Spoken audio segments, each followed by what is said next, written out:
स्वागत दोस्तों आपका एक नए एपिसोड में फ्री में एकेडमी के। ठीक है, आज हम बात करने वाले हैं रीति काल के बारे में। ठीक है, एक बेहद ही इंटरेस्टेड काल जो कि अपने श्रृंगारिकता, नायिका वर्णन, ऐसे बहुत एक खास चीजों के लिए फेमस रहा है, जहां पर माना जाता है कि जो रचनाएं हैं कुछ इस प्रकार से हुई हैं कि मानो वो आपके सम्मुख बैठा हुआ, मतलब कि आपको बिंबात्मक एकदम चित्रात्मकता का फुल यहाँ पर आपको चीजें देखने मिलेंगी। आपके बिंब जो है आपके चेहरे पर पूरा पूरा चलता रहेगा दिमाग में, और वर्णन जो है उसका होता रहेगा। ठीक है, यहाँ पर जो हम रीतकाल की बात करने वाले हैं उसके बारे में थोड़ा सा जान लेते हैं। और कि जो हमारा मध्यकाल है, यानी हिंदी साहित्य का जो मध्यकाल है, मध्यकाल के अंतर्गत आता है कि पूर्व मध्यकाल, उत्तर मध्यकाल।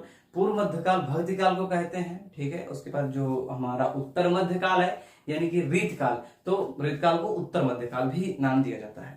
1700 मतलब संवत 1700 से 1900 तक का जो टाइम पीरियड है वो हमारे आचार्य रामचंद्र शुक्ल जी ने इसका माना है। ठीक है, किसना? 1700 से 1900।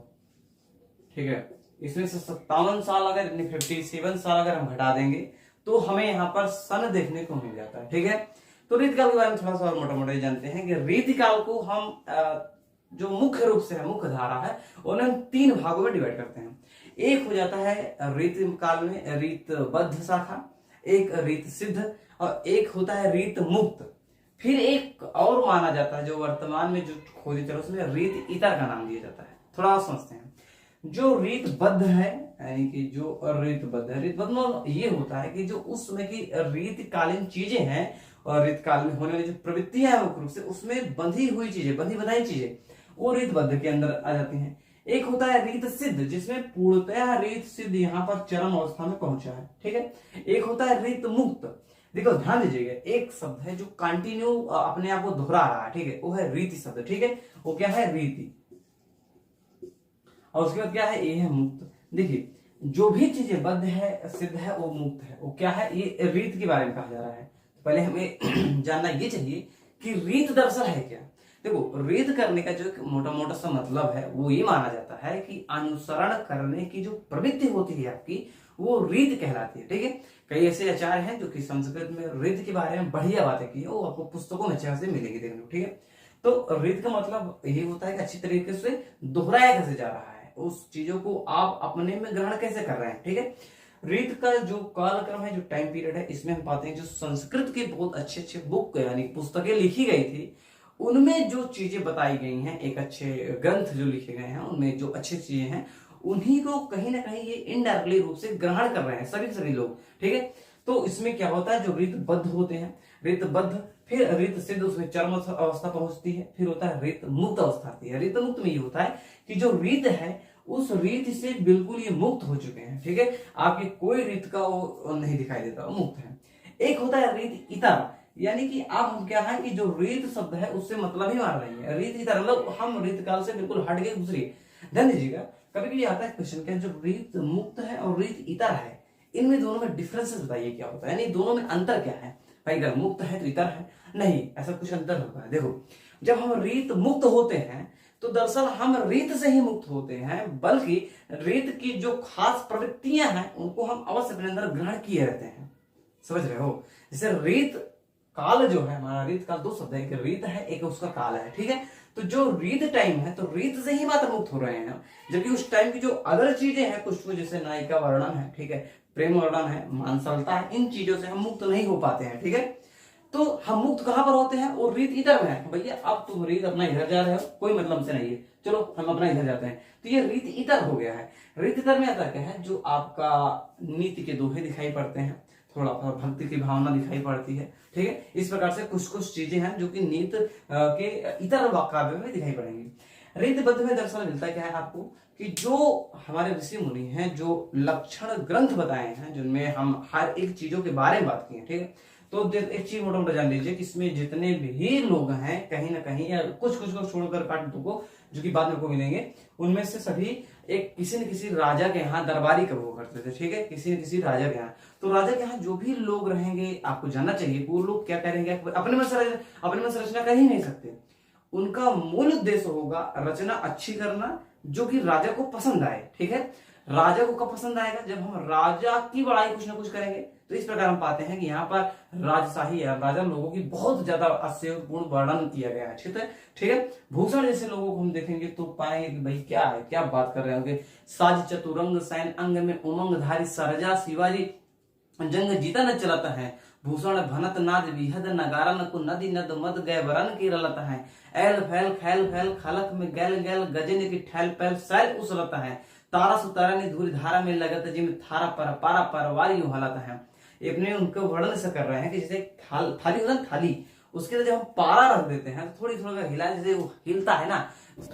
तो यहाँ पर हम देखते हैं कि जो हमारे भूषण जी हैं उन्होंने शिवराज जी के यानी कि शिवाजी के जो दरबारी कवि थे उनका वर्णन इस प्रकार से कर रहे हैं कि चलो मतलब ऐसा लग रहा है कि यार मतलब कुछ कर रहे हैं, रियली में अतिशयोक्तिपूर्ण वर्णन कर रहे हैं कि साज चतुरंग सैन अंग में उमंग धारी सरजा शिवाजी जंग जीता न चलता है।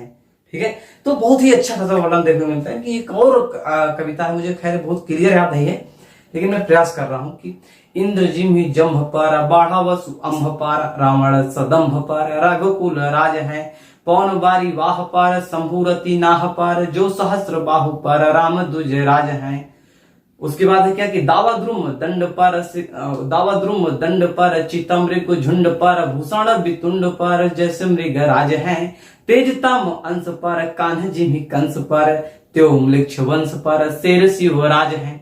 तो यहाँ बताया जा रहा है कि कुछ अतिशयोक्तिपूर्ण वर्णन कर रहे हैं। ठीक, जैसे कि शेर शिवराज जी हैं जो वो म्लेच्छ वंश पर किस प्रकार से हावी हैं वो कुछ उदाहरण दिया जा रहा है। ठीक, जैसे कि कान्ह जिम्हि कंस पर, कान्हा जी जिस प्रकार से कंस के ऊपर अपने दबाव बनाए रखे हैं, बहुत उन्हें डर से भयभीत किए हुए हैं, तो उस प्रकार से यहाँ भी देखने को मिल रहा है। तेज तिमी अंश पर लोग इसे काफी ज्यादा अच्छा वर्णन कर रहे हैं। अगर पूरे कविता कर बताऊंगा तो वीडियो बहुत लंबी होती चली जाएगी। ठीक है। तो ये भूषण जी बता रहे हैं, उनका बहुत ही व्यापी वर्णन देखने को मिल जाता है। ठीक है। कभी जिंदगी में समय मिले तो उनकी रचना छत्रसाल दशक और शिवा बावनी, ठीक है, दोनों को पढ़ लीजिएगा। मुक्तक रचनाएं हैं, कविता लिखे हैं, बहुत व्यापी लिखे हैं। ठीक है। तो थोड़ा जानना चाहिए, बहुत इंटरेस्टेड चीज है हमारे हिंदी साहित्य में। अब देखते हैं, देखो रीत काल जो है उसकी कुछ प्रवृत्तियों के बारे में। दरअसल की रीति काल के अंतर्गत होने के वाला है। देखो अब होने के वाला, पहले इसमें में आप जाइएगा, खुद समझिए क्या हो सकता है। सामंती समय चल रहा है, सामंती समय मतलब कि राजा वाला टाइम चल रहा है, लोग दरबारी हैं। ठीक है। क्या करेंगे बताओ। देखो राजा का टाइम है तो राजा जो चाहेगा वो होगा। अब राजा जो है यार वो क्या चाहेगा, भोग विलास की चीज जरूर चाहेगा बहुत। अब क्योंकि भारतीय राजा का उस समय बहुत अच्छा राज तो चल नहीं रहा था, मुगल कालीन टाइम पीरियड चल रहा था, आतताई लोग थे। ठीक है। तो आतताई लोग क्या करेंगे, थोड़ा गलत शिकार करेंगे। तो उस समय क्या होता था, नारियों के बारे में उन्हें वस्तुओं की बात देखा जाता था। उनकी सोच जो है वस्तुओं की रखी जाती थी। नारियों को मात्र भोग और विलास की चीजें समझा जाता था कि भाई आप खेत हो, हम आपके अंदर बीज डालेंगे, आप हमें फसल उत्पन्न करके दो, मतलब यानी कि बच्चा आप पैदा करके दो, एक काम था मात्र का। और उन्हें क्या समझता था कि इन्हें आप भोग विलास की वस्तुएं अच्छी तरीके से मानिए, कोई दिक्कत नहीं है। एक एक ऐसे व्यापारी देखने मिलते थे जो गांव में जाते थे, जो गरीब थे उन लोगों से उनकी बेटियों को खरीद लिया करते थे, फिर दूर दूर से ला करके मतलब चारों तरफ से। तो जहां पर ये ज्यादा काम होता था वहां पर ले जाते। हाँ कि आज का ना स्मगलिंग दिखाई जाती है ना कि यहाँ पर भैया गर्ल्स की तस्करी की जा रही है आज के टाइम पीरियड में, उसमें ये होता था। लेकिन आज रोक है, उस टाइम में नहीं था। तो उसमें होता क्या था कि जो अच्छे व्यापारी थे, बहुत अच्छी अच्छी सुंदर सुंदर कन्या, जैसे अफगानिस्तान के जगह पर बहुत अच्छी सुंदर कन्याएं मिलती थी, तो वहां से लोगों को लाते थे काबुल की तरफ से, फिर यहाँ पर बेचा करते थे एक मोटे मोटे दामों पर। तो व्यापारी जो और अच्छे थे, जो रुपए पैसे में थे, ठीक है, जो बनिया समाज थे वो ले लिया करते थे। बाकी जो राजशाही में जो लिप्त थे लोग वो भी बढ़िया ले लिया करते थे। फिर उनके साथ एक वस्तु की बात आप जानते ही हो कि गर्ल्स का उपयोग उपभोग किया जाएगा। ठीक है। और उसके बाद में उन्हें यूज एंड थ्रो कर दिया जाएगा। ठीक है, दासी लोग। तो उसमें गर्ल्स की इज्जत बहुत ज्यादा नहीं थी, कहीं कहीं मात्रा में थोड़ा बहुत दिखती है। जो कुछ शब्द घर दिखाई दिए करते थे तो वही करते थे। ठीक है। तो भोग विलास चीजें हो गई। राजा को खुश करना क्या किया जाएगा, तो राजाओं की वर्णन किया जाएगा, उनके बारे में बाकायदे लिखा जाएगा। अब चूंकि राजा है, कोई दिक्कत है नहीं तो शराब पियेंगे, तो उसमें शराब हो। तो डॉक्टर नागेंद्र जी, ये जितनी चीज बता रहा हूँ ये सब नागेंद्र जी ने अपने शब्दों में कहीं ना कहीं कहा है। ठीक है। तो मैं अपने शब्दों में कह रहा हूँ उसी चीज को। तो जो चीज नागेंद्र जी ने कहा है वो चीज दरअसल किसने कहा है, पद्माकर जी ने कई समय पहले कर दिया था। ठीक है। पद्माकर जी कहते हैं कि गुल गुली गिल में गलीचा है, गुलीजन है, चांदनी है, चिका है, चिरागन की माला गए कहा है पद्माकर, गजक गीजा है सजी, सेज है, सुराही है, सुरा है और प्याला है। उसके बाद फिर कहते हैं एक लाइन बहुत अच्छा कि शिशिर के पाला को न व्यापत कसाला तीन जिनके अधीन ऐसो उदित मसाला है, तान तुक ताला है, विनोद के रसाला है, विशाल सुबाला है, सुबाला है, विशाला है, विशाल चित्रशाला है।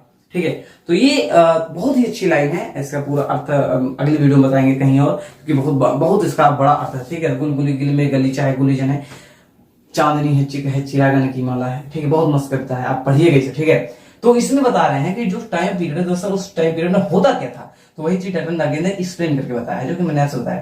तो वहां पर हम पाते हैं कि बढ़िया चीज है कि काव्य तत्व में आचार्य तत्व का मिश्रण मिलता था। काव्य तत्व मतलब कि जो काव्य के रूप में आचार्य जी लोग आपको मिलते हैं, ये जितने भी लोग को दिखाई दे रहे हैं ये सब आचार्य है। आचार्य मतलब कहते हैं दरअसल की रीतबद्ध में खास प्रवृत्ति ये थी कि एक लक्षण ग्रंथ होता है। लक्षण ग्रंथ मतलब होता है कि जो लक्षण दिखाई देते हैं ना उस ग्रंथ के, तो उसमें पढ़ाने के लिए लिखे जाते थे जो चीजें किसी को गए आप समझो ये चीज ऐसे से होनी चाहिए। ठीक है, तो एक रूल नियम जो बनाया जाता था एक प्रकार समझ सकते हो, उसे क्या कहते थे, लक्षण ग्रंथ। तो जो लोग लक्षण ग्रंथ लिखे थे उन्हें रीतबद्ध के अंतर्गत रखा गया। ठीक है, तो रीतबद्ध के अंतर्गत ये भैया लोग आते हैं। ठीक है, रीतबद्ध के अंतर्गत। ठीक है, उसके बाद है एक रीतबद्ध के अंतर्गत आ जाते हैं। फिर उसके बाद जो रीत सिद्ध है, इसके में होता क्या है कि इसमें लक्षण ग्रंथ नहीं लिखे गए हैं, बल्कि जो लक्षण बताए गए हैं उन पर ग्रंथ लिखे गए हैं। ठीक है, कि हाँ अब मैं इसका उपयोग करूंगा, तो इस जगह इसमें कहते क्या है, ये रीत सिद्ध हो जाता है। आपको बताया है कि रीत मुक्त यानी रीत से मुक्त है, जैसे कि हमारे घनानंद जी हैं जो प्रेम का इस प्रकार से वर्णन कर दिए हैं यार कि क्या बातें किया जाए। ठीक है, बहुत व्यापक वर्णन किए हैं। फिर रीत इधर जो कि हम नीत के दोहे देखते हैं, भक्ति के काव्य देखते हैं, वो सब दिखाई देते हैं। ठीक है, तो ये चीजें। अब दूसरा प्रवृत्ति क्या है, इसमें श्रृंगारिकता का बड़ा अच्छा प्रयोग है यार, मतलब अगर हम इसे कहें तो श्रृंगार काल कह सकते हैं। ठीक है, राम कुमार वर्मा जी के अनुसार अगर कहें माना जाए तो बहुत व्यापी वर्णन करे हैं श्रृंगारिकता का। ठीक है, हर जगह अनुप्रास अलंकार की बहुत ज्यादा जहां छटा दिखाई आपको दिखाई देगी, बहुत व्यापी अनुप्रास अलंकार का दिखाई देगा। जैसे कि गुलगुली गिल में गलीचा है, गुलीजन है, चांदनी है, चिक चिरागन की माला है, पद्माकर जी का है, अनुप्रास अलंकार दिखाई देता है।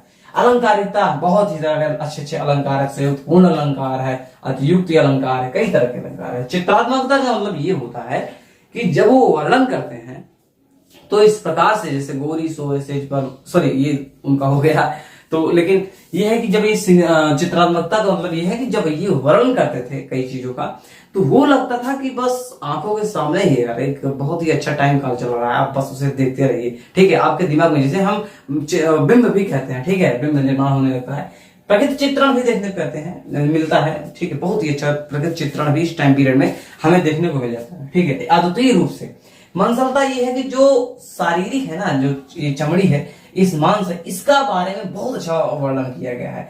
आप जान ही रहे हो कि वहां लड़कियों को भोग की सामग्री समझा जाता था, तो जो राजा लोग थे वो एंजॉय करते थे, तो लड़कियों के बारे में बहुत ही अच्छा लिखना पड़ता था, एक प्रकार समझ सकते हो। ठीक है, उसके बाद हम देखते हैं श्रृंगार और भक्ति का एक बढ़िया गठजोड़ दिखाई देता है। जो लोग भक्ति करते थे, ठीक है, जैसे कि बिहारी जी हैं, उनके भी कई दोहे ऐसे हैं जो श्रृंगार है, श्रृंगार रूप में श्रृंगार रस प्रधान है और भक्ति के लिए लिखे गए हैं। ठीक है, बहुत ही अच्छे लिखे गए हैं। ठीक है, फिर है कि दरबारिकता दिखाई देती है।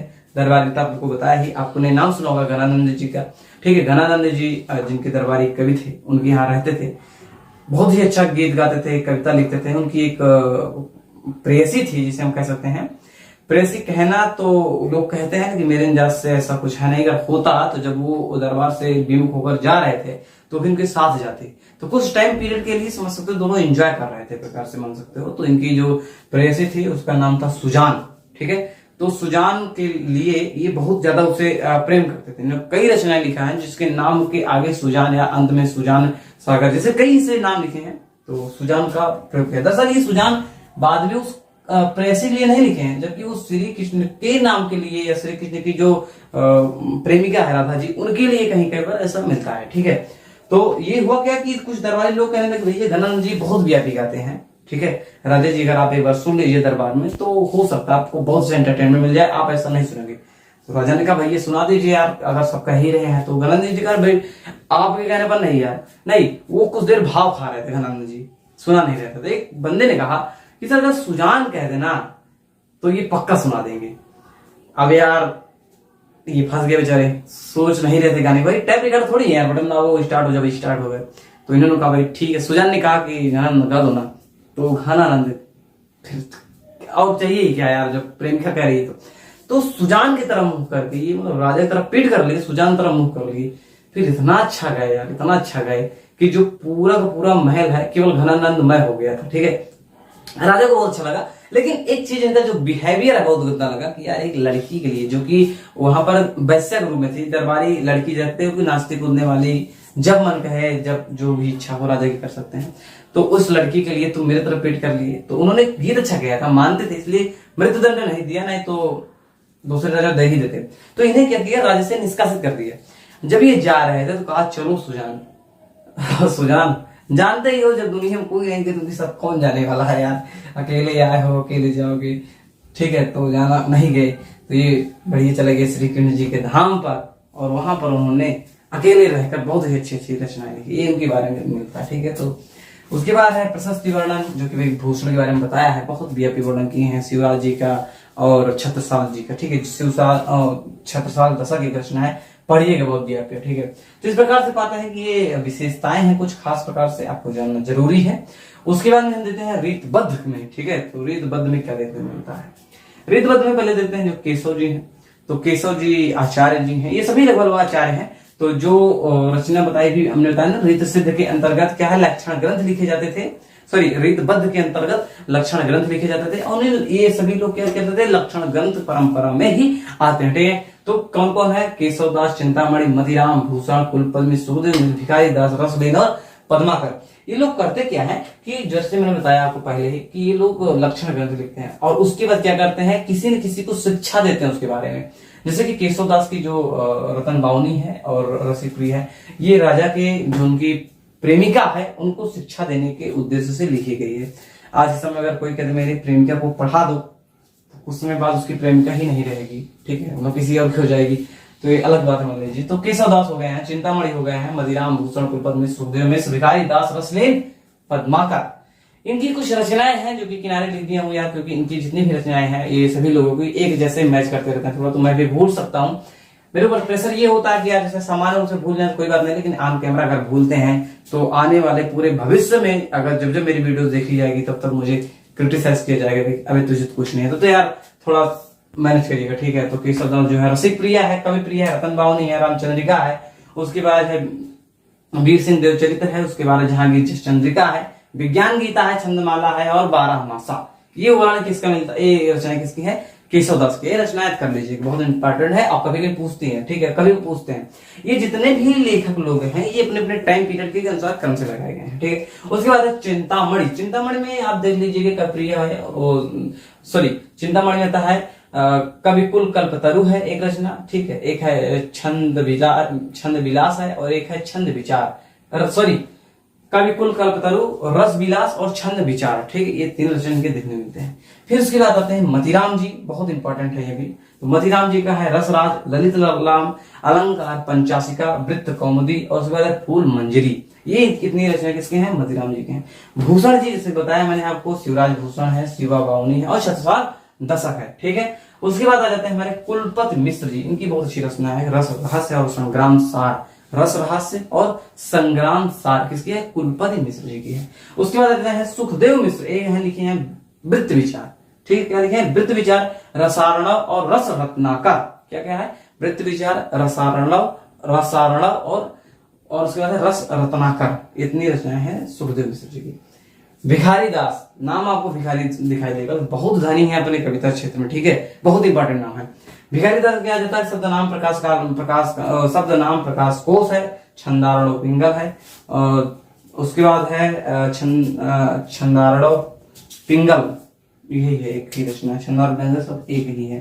ठीक है, उसके बाद रसलीन है, रसलीन के अंग दर्पण है और रस प्रबोध 2 रचना देखने को मिलती है। ये बहुत इंपॉर्टेंट है, मिलान करने को दे देता है। ठीक है, तो रसलीन की रचना क्या है, अंग दर्पण और रस प्रबोध। उसके बाद रहते हैं पद्माकर। पद्माकर बहुत व्यापी रचना करते हैं यार, कसम से।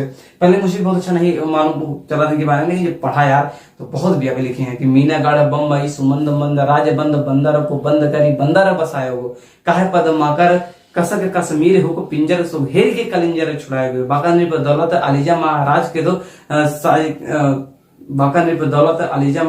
दो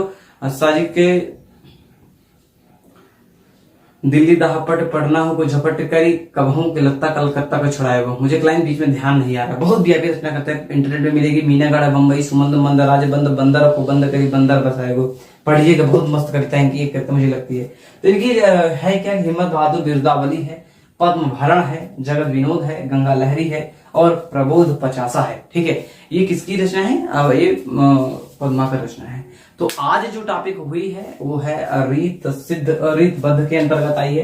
कल हम बात करने वाले हैं अगले वीडियो में रीत सिद्ध के बारे में, और उसके बाद बात करने वाले हैं रीत मुक्त के बारे में और रीत इतर के बारे में। ठीक है, इसके बाद में कल बातें कीजिएगा। आज के लिए अगर वीडियो को पसंद आया हो तो यार प्रतिक्रिया कुछ दे दीजिएगा, लाइक डिसलाइक जो इच्छा है आपका। कमेंट जरूर बताइएगा कि आपको कैसा लगा, खराब लगा हो, दिक्कत जो आपको आई हो मुझे जरूर बताइएगा। मैं आप प्रयास करूंगा सुधारने का। धीरे धीरे सब होते हैं, धीरे धीरे रे मना धीरे सब कुछ हो, माली सींचे सौघड़ा अरे तो आए फल हो। ठीक है, तो आशा करते हैं आपको कुछ सब कुछ समझ में आया होगा। यार अगर मानो कुछ गलती हुई हो बीच कुछ में, ठीक है, तो मैनेज कर छोटा भाई समझ के। ठीक है, चलो मिलते हैं नए वीडियो पर एक नए इंटरेस्टिंग टॉपिक के साथ। तब तक जय हिंद, वंदे मातरम।